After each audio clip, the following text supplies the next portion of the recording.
Just one more moment.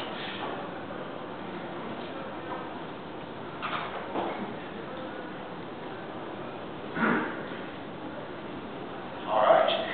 I want to tell you how honored I am to be here today with you because of your passion for telescopes, for astronomy, and for dark skies, which are our shared ingredient. You for the joy of the discovery, and us as professionals for the lifeblood of our profession. So I'm glad to be talking about this.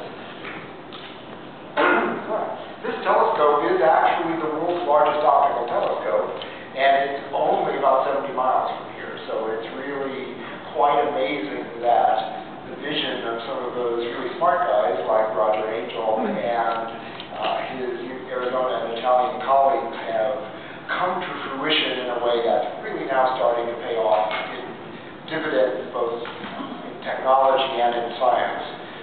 So you heard a very good summary this morning about what some of the big picture problems are in astronomy right now, and every place that you see an arrow, we think that LBT is really going to make a difference.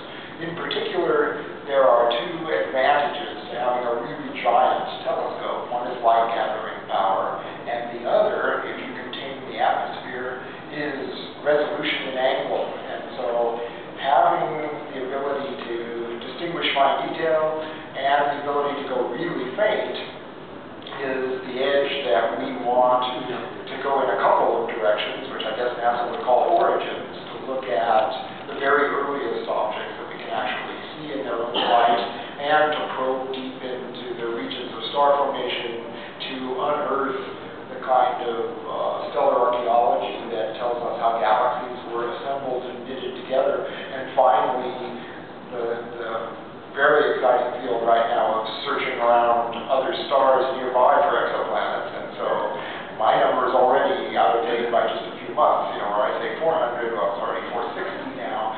So this search for the census of planets around nearby stars requires this extraordinarily high contrast. You have to cut the glare of that bright star. So if you want to see Jupiter far away, you need to cut it down by a factor of 10,000.